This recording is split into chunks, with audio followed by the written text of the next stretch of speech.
Welcome to this explainer. Okay, today we are diving headfirst into a question that literally keeps us all up at night.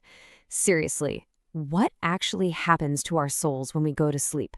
We're going to break down the psychological and spiritual mechanics behind this ancient mystery, and trust me, it is a fascinating ride. So it's a simple but profoundly deep question, right? Where does the soul go after we sleep?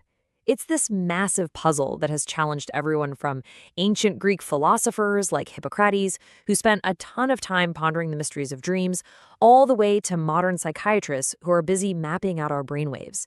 But what does ancient Sonotan wisdom actually reveal about all this? Well, we're going to look at this incredible framework to see exactly how it maps out our midnight reality. Now, in the Gita, Lord Krishna establishes this absolutely rock-solid foundation. He says the soul cannot be cut by weapons, it can't be burned by fire, and it cannot be dried by the wind.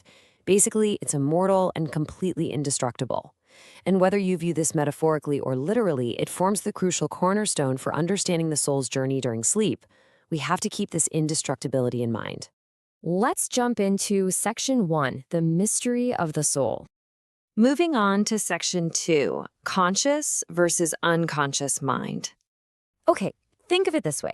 When your head hits the pillow at night, your physical, conscious mind goes to sleep. It completely shuts off the outside world and all of its noise. But in stark contrast, your unconscious mind, it never sleeps. Seriously, not even for a single second. It stays fully awake, operating in the background and connecting directly with your soul and what is known as the subtle universe.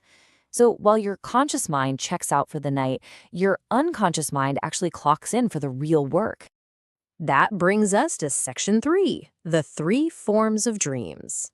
So this fully awake, unconscious mind acts as a sort of dynamic bridge between dimensions, and this manifests in our sleep as dreams. According to this philosophy, the mind experiences 3 distinct forms of time. Instead of just resting, it actively travels through the future, the present, and the past. It's almost like a time machine built right into our psyche. Let's break down exactly how it navigates each one of these temporal states. First up, the future. When looking ahead, the unconscious mind enters a subtle realm where events have actually already occurred before they even manifest in our physical reality. This framework explains perfectly why we sometimes get those intense premonitions, like vividly dreaming of a relative's passing or a major life event right before it physically happens. Your mind didn't just guess, it simply saw it in the subtle realm first. Crazy, right? Now, in the present state, your unconscious mind can communicate with departed souls in real time. Take Dr. Arun Kumar's documented experience, for example.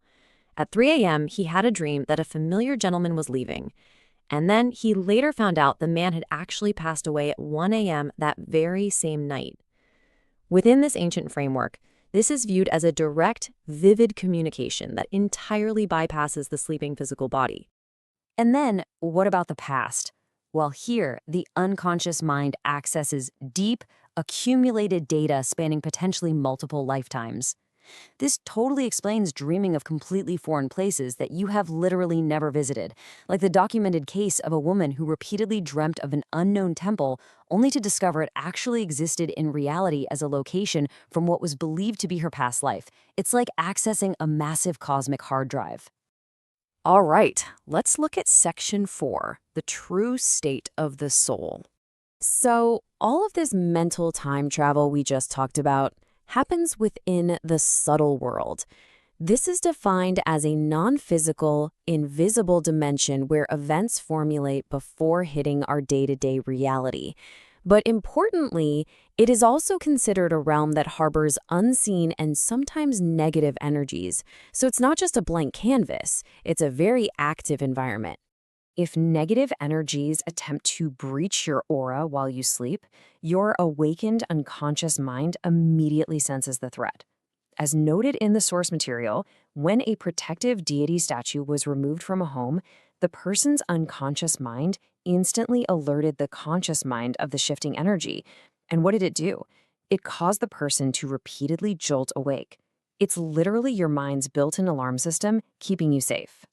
And that brings us to the most shocking takeaway of this entire explainer. Are you ready for this? The soul doesn't actually go anywhere. It doesn't need to, because the soul is omnipresent. It's everywhere. What is truly traveling, what is doing all the heavy lifting while you snore away, is your unconscious mind. We simply mistake the rapid, boundless movement of the mind across time and space for the movement of the soul. So, as we wrap things up today, I want you to ask yourself this right before you close your eyes tonight. Are the dreams you're about to have just ordinary imagination, or is your unconscious mind getting ready to travel across dimensions? It really leaves you wondering, doesn't it? Thank you so much for joining me for this explainer. Keep exploring these mysteries, and I'll catch you next time.